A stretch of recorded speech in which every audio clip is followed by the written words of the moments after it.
Buenos días, bienvenidos al curso de seminario de casos de ética profesional. Vamos a iniciar.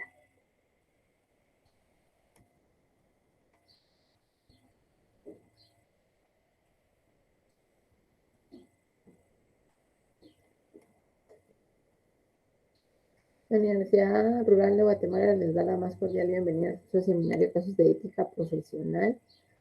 Nuestro curso lo identificamos con el código SH021. Actualmente nos encontramos ya en la semana 15. Estamos ya a 2 semanas de poder finalizar nuestro semestre y podernos someter al examen final. Recordemos que la semana pasada estuvo habilitada la plataforma para que ustedes pudieran realizar su laboratorio, tarea o ensayo, y la próxima semana pues ya se encontrará habilitada la plataforma para poder someterse a su evaluación. Es importante que ustedes sometan esta evaluación toda vez que la ponderación de la zona se ha ido acumulando a través de estas tareas, ensayos o laboratorios, que son 2 en total, los 2 exámenes parciales y su examen final. Así que por favor revisen su plataforma, estén al pendiente de la misma para poder llevar a cabo la evaluación de la tarea que realizó la semana pasada. El día de hoy conoceremos el tema de las teorías de la ética profesional. Si ustedes se recuerdan, la semana pasada iniciamos con este tema, donde estábamos estudiando y conociendo las diferentes teorías y escuelas que inspiran la ética y los valores a través de la historia. Entonces el día de hoy pues continuaremos con estas, toda vez que la última clasificación era muy extensa, entonces decidimos dejarla para esta semana. Por eso es que vamos a continuar con el tema de las teorías de la ética y los valores. Les saluda la licenciada Jacqueline Atelina Palacios. Es un gusto para mí poder estar con ustedes hoy y vamos a iniciar conociendo el objetivo de nuestra presente clase. Y el objetivo del día de hoy no es más que el estudiante, mediante la plataforma virtual, pueda continuar adquiriendo conocimientos generalizados sobre la clasificación de las teorías sobre ética y valores. Esto con el objeto de complementar información relacionada con la ética profesional. Si bien es cierto, dentro del curso de seminario, pues en los videos introductorios se han estado tratando temas relacionados meramente con la investigación. De un par de clases para acá hemos optado por complementar la información relacionada con la ética profesional, y en la última semana, si Dios lo permite, pues vamos a estar viendo algunos casos específicos de ética profesional. Así que, tomando en cuenta la libertad de cátedra, hemos implementado esta información doctrinaria para poder complementar el curso. Y si ustedes recuerdan, la semana pasada, pues dentro de la clasificación general de las teorías o escuelas que inspiran la ética y los valores, encontramos 2 clasificaciones generales. La número 1 según las etapas históricas y la número 2 según la naturaleza del comportamiento moral. También tuvimos un tiempo para poder buscar la conceptualización o cuándo habían surgido las diferentes filosofías según las etapas históricas, ¿verdad? Tuvimos a bien investigar y conocer lo que era la filosofía antigua, la filosofía medieval y la filosofía moderna. Entonces nos quedamos pendiente con lo que es la filosofía contemporánea, que tiene un aproximado de 24 subclasificaciones, que vamos a tener la lectura de las mismas para verificar, ¿verdad?, a qué se refiere cada una de estas escuelas contempladas dentro de la filosofía contemporánea. Así que vamos a iniciar y encontramos dentro de la filosofía contemporánea las siguientes subclasificaciones. Vamos tomando nota, por favor, de las primeras 3, que son sentimientos de valor, número 2, idealismo, y número 3, realismo. Recordemos que esta información es doctrinaria, ¿verdad? No tenemos un fundamento legal de los mismos, toda vez que es la clasificación según la historia. Entonces, por favor, es importante que vayamos tomando nota de las diferentes conceptualizaciones de cada una de estas subclasificaciones.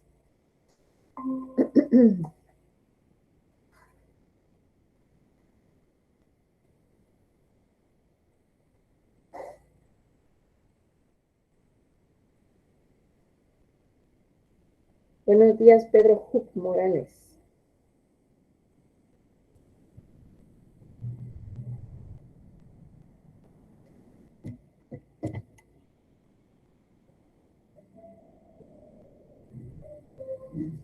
Bueno, ya habiendo tomado nota, vamos a iniciar con una conceptualización de cada una de los sentimientos de valor. Según Scheller, plantea una ética material de los valores y relaciona el valor con el sentimiento. Por eso le denominamos sentimientos de valor. Luego en el numeral 2 tenemos el idealismo, y el idealismo considera la idea como principio del ser y el conocer.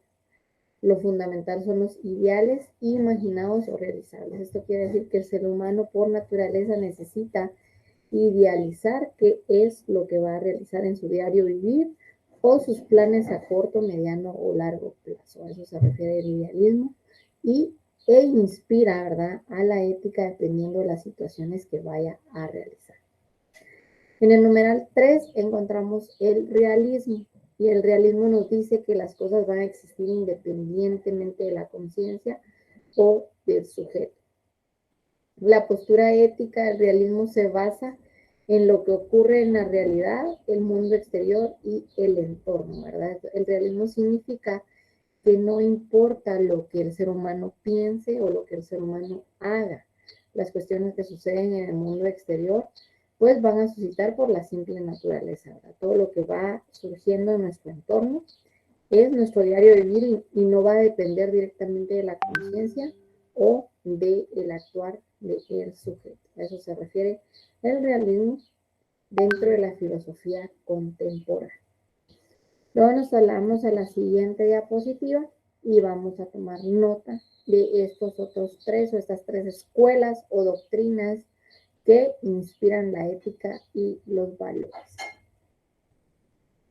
El numeral cuarto dice espiritualismo, numeral quinto positivismo moral o ético y numeral sexto materialismo moral o ético.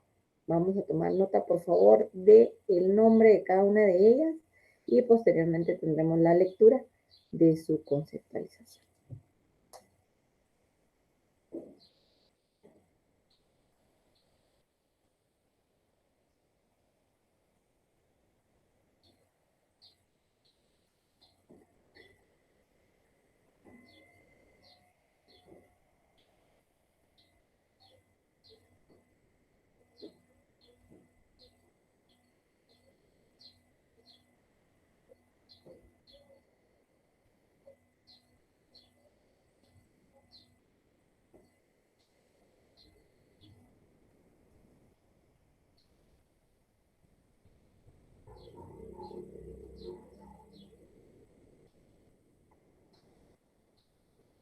Bueno, nos dice el espiritualismo que admite la existencia del espíritu como realidad sustancial, como primera base del mundo. Esta escuela se refiere a que previo a que el ser humano fuese creado, debía existir ya el espiritualismo. Entonces inspira la ética a través del espíritu del ser. En el numeral quinto dice positivismo moral o ético, alternativa filosófica que se manifiesta escéptica ante cualquier tesis que defienda la naturaleza trascendental de la moralidad. Vamos a ver si recordamos en una de las escuelas vistas en la semana pasada, hablábamos de la escuela escéptica o el escepticismo. ¿Qué es el escepticismo? Vamos a ver si alguien se recuerda de esta terminología que nos lo va a llegar al chat para poder descifrar o poder interpretar la conceptualización del positivismo moral o ético. Vamos a verificar en el chat si alguien recuerda qué es ser escéptico o qué es el escepticismo.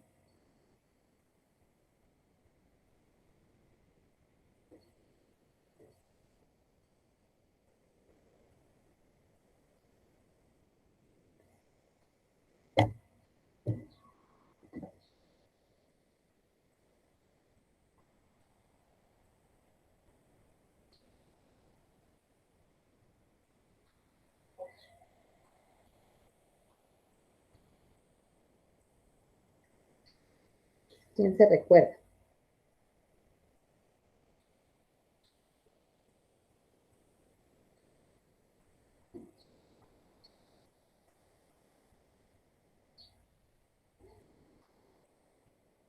Nadie se recuerda qué es el escepticismo. Bueno, la alternativa filosófica que se manifiesta escéptica ante cualquier tesis que defienda la naturaleza trascendental de la moralidad. Recordemos que el escepticismo es que siempre van a surgir dudas previamente a aceptar algo, ¿verdad? Una doctrina, una naturaleza, una tesis. Siempre van a existir dudas y siempre van a haber cuestionamientos. Y también vamos a aplicar aquí la observación o la examinación, ¿verdad? Entonces, la alternativa filosófica del positivismo moral o ético se refiere a que siempre van a existir estas dudas ante cualquier tesis que venga a defender la naturaleza trascendental de la moralidad. Luego en el número sexto dice materialismo moral o ético, toda realidad es de carácter material. Separa la realidad pensante, es decir, el idealismo, y la realidad no pensante, material. Entonces, el materialismo moral o ético nos refiere a que se va a inspirar en todo lo material, ¿verdad? No va a tener ninguna relación con la conciencia, el pensamiento o el idealismo del ser humano, sino que únicamente en la realidad no pensante que se enfoca en el materialismo. Luego nos trasladamos a la siguiente diapositiva y vamos a tomar nota de las denominaciones de estas tres escuelas. Objetivismo axiológico, subjetivismo axiológico e intersubjetivismo. 7, 8 y 9, tomamos nota por favor.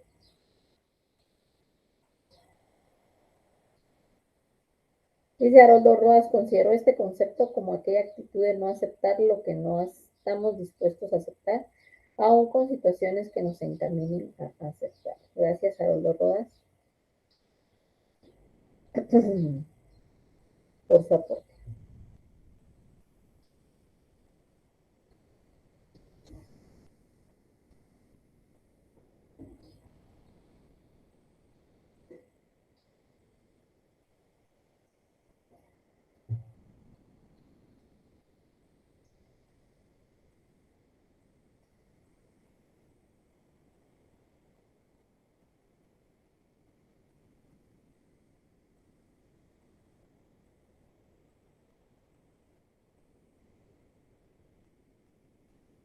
El objetivismo axiológico, según Scheller y Hartman, nos dicen que los valores tienen una entidad en sí mismo considerados a la que el sujeto reconoce, de forma que es posible la formulación de juicios de valor que por su naturaleza sean universales y necesarios, es decir, válidos para todos los sujetos.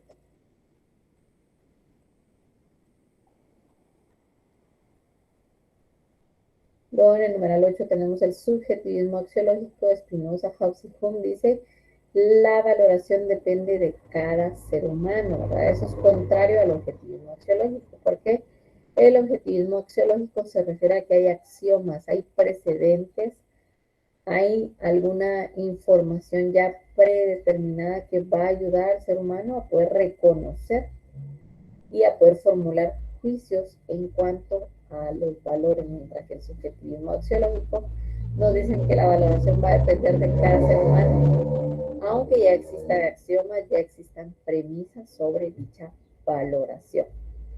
En el numeral 9 dice intersubjetivismo, y el intersubjetivismo, según Fondis, dice los valores surgen de la tensión entre el sujeto y el objeto, que se produce del doble carácter, objetivo y subjetivo.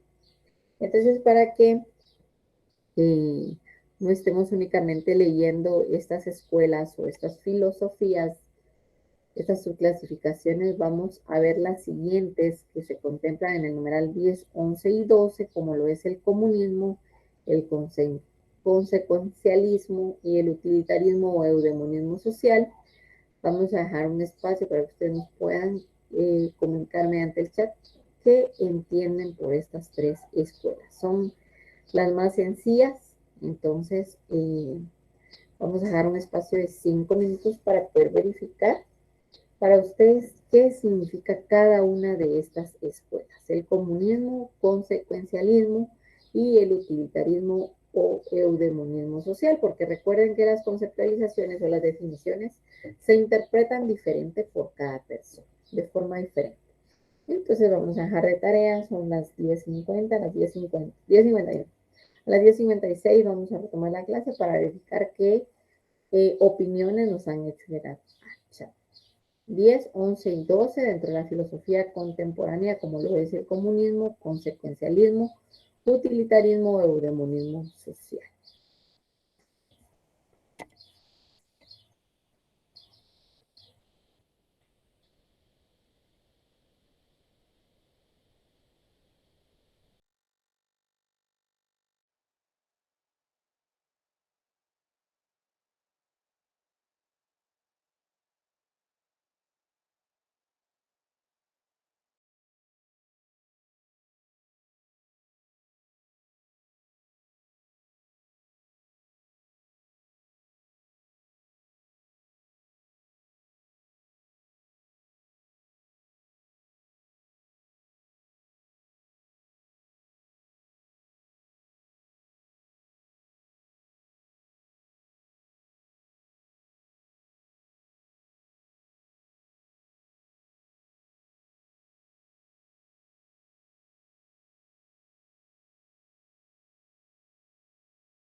Muy bien, agradecemos las opiniones de Haroldo Rodas, ¿verdad? Fue el que se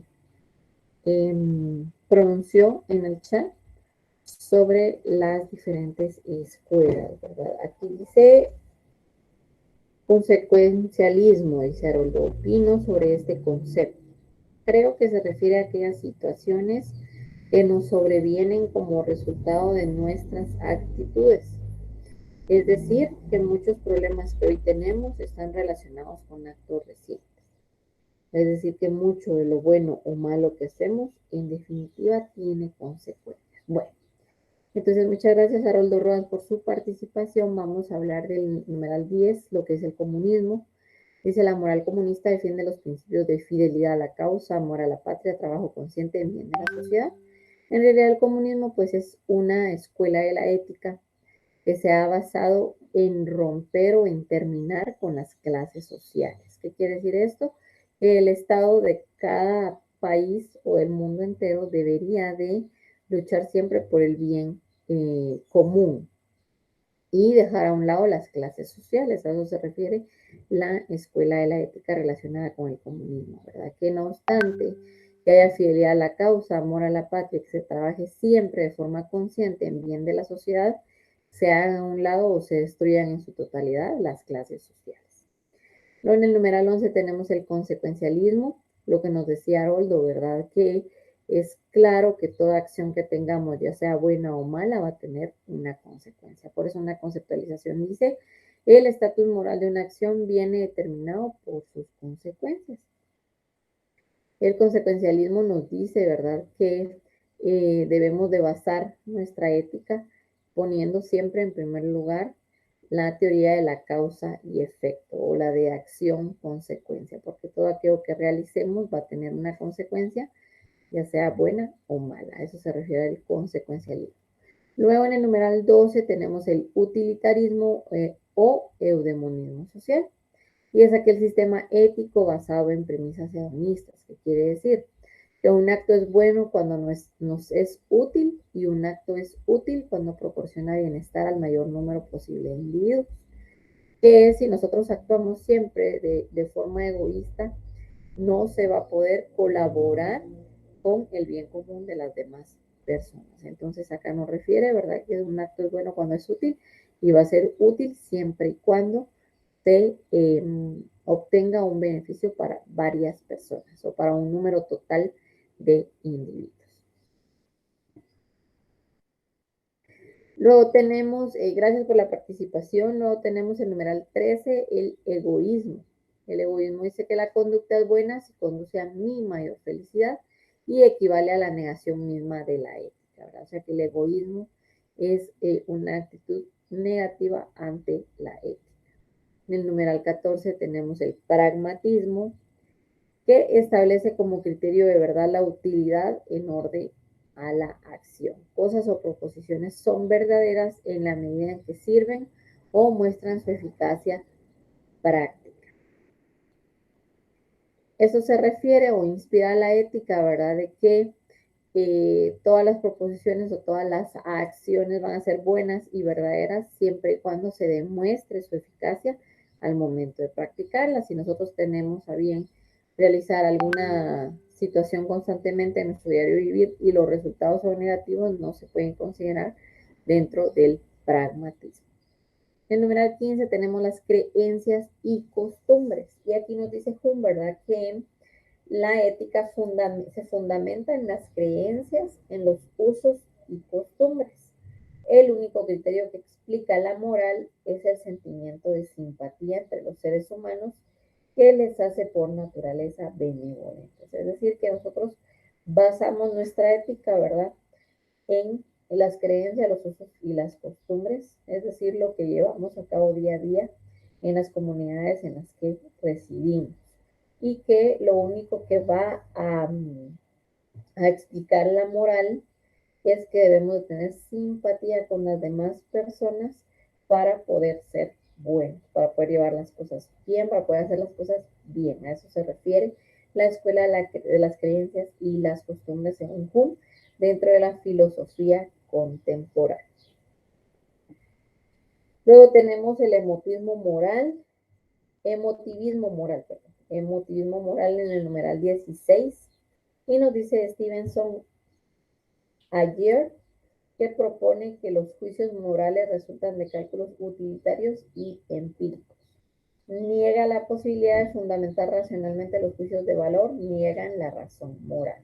Es decir, que el emotivismo moral va a surgir de todas nuestras acciones, aunque no hayamos estudiado una ciencia, aunque no hayamos estudiado sus consecuencias, sino que únicamente de forma empírica la realicemos y ahí van surgiendo estos cálculos utilitarios y empíricos. En el numeral 17 tenemos los enfoques psicológicos y dicen, conciben los valores como un fenómeno subjetivo, identifican los valores con fuerzas motivacionales, con intereses, necesidades, preferencias y conductas. Es decir, que la ética va a surgir o se va a basar en las situaciones o necesidades que esté viviendo el ser humano, ¿verdad? Por eso nos habla de las fuerzas motivacionales dentro de los enfoques psicológicos. Numeral 18 dice teoría cognitiva. Sitúa el concepto de valor en el nivel de representaciones simbólicas, en el terreno de los procesos de elaboración de conocimiento. Entonces nosotros vamos a ir adquiriendo supuestamente, ¿verdad?, el nivel de nuestros valores a través de lo que vamos conociendo, de lo que vamos aprendiendo cada día. A eso se refiere la teoría cognitiva. Tomamos nota, por favor.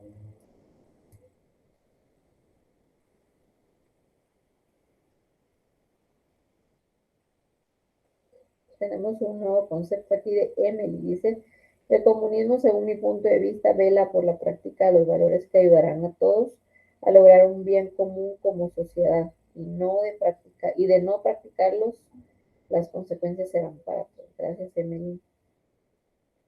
Entonces tomamos nota de estos tres, por favor. Emotivismo moral, enfoques psicológicos y teoría cognitiva. Vamos con la siguiente, dice moral funcionalista. Concepción que se preocupa por transmitir seguridad acerca de la actuación ética del ser humano.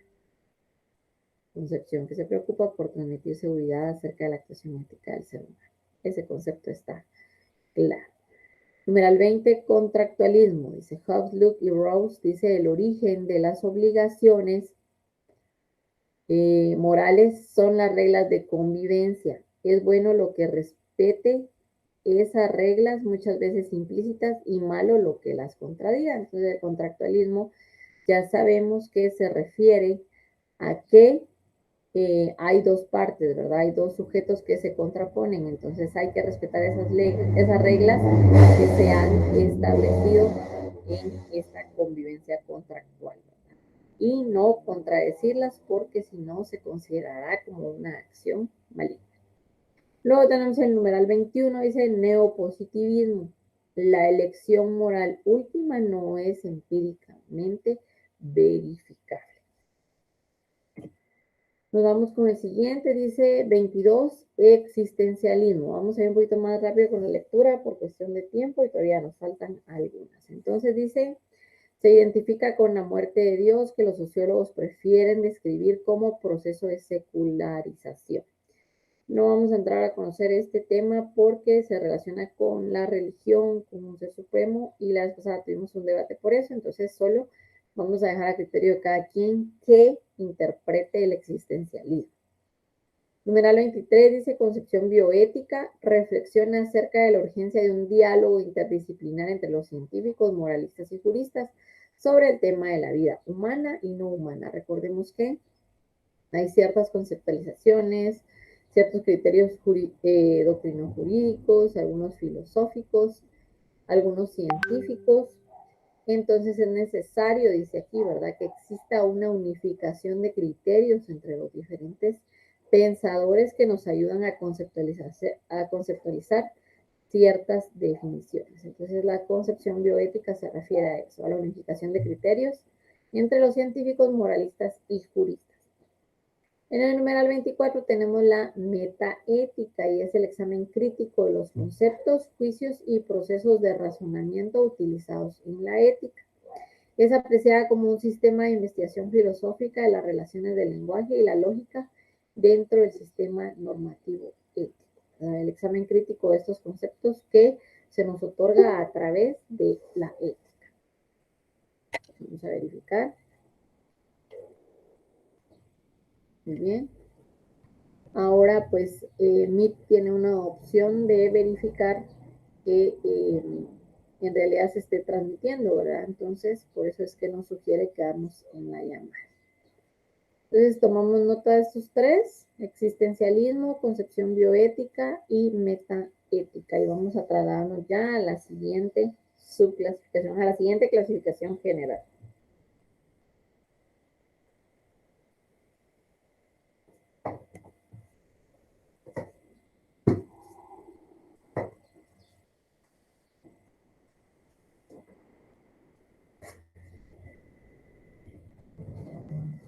Por último, tenemos estos dos, que es la imaginación ética y la axiética. Entonces, en el numeral 25 dice que la teoría moral centrada en la imaginación.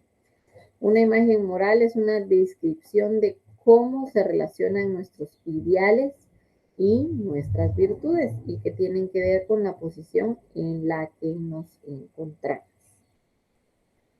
Y el número 26 dice axiética, ética de la responsabilidad y la toma de decisiones. Supone criterios de racionalidad para tomar decisiones en el ámbito de competencia en la que se inserta la empresa. Ahora, entonces, la axiética es directamente en cuanto a la ética que deben de tener aquellas personas que tienen bajo su control, podríamos decir, a cierto personal. Entonces, es la toma de decisiones dentro de una empresa específicamente. Ahora estamos aplicando aquí la ética ya en empresas determinadas. Entonces, la siguiente clasificación general es según la naturaleza del comportamiento moral. Según la naturaleza del comportamiento moral. Número 1, teorías normativas. Tratan de establecer un criterio definitivo para la acción, prescribiendo un comportamiento moral determinado. Justifican el valor de determinado estado de cosas. Recordemos que aquí ya estamos viendo la siguiente clasificación general. Ya terminamos, ya agotamos las etapas históricas mediante las diferentes filosofías, antigua, medieval, moderna y contemporánea. Ahora lo estamos viendo según la naturaleza del comportamiento moral. Y nos dice la teoría normativa también que justifican el valor de determinado estado de cosas, se distinguen por el valor que proponen como fin o ideal de la acción moral, que puede ser el bien, lo obligatorio, lo bello, el placer, la felicidad. El ser humano tiende a sustituir progresivamente lo que le gusta por lo que es aceptado como bueno en la sociedad. Entonces, acá verificamos, ¿verdad?, que según la naturaleza del comportamiento moral, esta teoría normativa se refiere a lo que lamentablemente vivimos día a día, como lo es la herramienta del Internet, la tecnología nos absorbe de tal manera que ya no podemos decidir qué es lo que vamos a hacer. Por eso nos indica en las últimas dos líneas de este párrafo que el ser humano tiende a sustituir progresivamente lo que le gusta por lo que es aceptado como bueno en la sociedad. Pero de igual forma tenemos lo que es la teoría metanormativa según la naturaleza del comportamiento moral. Y esta se refiere, ¿verdad?, a que se encarga de cuestiones que no tienen que ver directamente con la acción moral o con el juicio de valor, sino con la naturaleza misma del valor y con la validez o justificación de las afirmaciones valorativas. Fundamentan y a la vez someten a crítica a las teorías éticas normativas. Las metanormativas se refieren a que sí, en las normativas, pues dice que el ser humano lamentablemente va cambiando las cosas que le gusta por lo que realmente la sociedad acepta. La metanormativa pues pone en duda y critica estas teorías éticas normativas. Entonces, con esto finalizamos la clasificación de las escuelas, teorías o doctrinas en que se inspira y se basa la ética y los valores, ¿verdad? Vimos según las etapas históricas, la filosofía antigua, medieval, moderna y contemporánea, y las subclasificaciones en cada una de ellas, También vimos la clasificación general según la naturaleza del comportamiento moral, las teorías normativas y las teorías metanormativas. Así que nos vamos ahora a nuestras preguntas para estudio. Dice, semana 15, pregunta 1, considera la idea como principio del ser y el conocer. Semana 15, pregunta 2, las cosas existen independientemente de la conciencia o del sujeto. Semana 15, pregunta 3, concepción que se preocupa por transmitir seguridad acerca de la actuación ética del ser humano. Semana 15, pregunta 4, ética de la responsabilidad y la toma de decisiones. Semana 15, pregunta 5, trata de establecer un criterio definitivo para la acción, prescribiendo un comportamiento moral determinado. Estos temas de estas 2 semanas son estrictamente doctrinarios, así que por favor tengamos la lectura de los mismos para poder darle respuesta a estos cuestionamientos. Analicémonos, interpretémonos por nosotros mismos, ¿verdad? Porque yo puedo darles una conceptualización, pero ustedes también pueden descifrarlo o interpretarlo de otra manera. Así que con esto finalizamos nuestra semana 15. Muchas gracias por su atención. Espero poder estar con ustedes en la próxima conferencia en vivo. Hasta la próxima. Feliz domingo.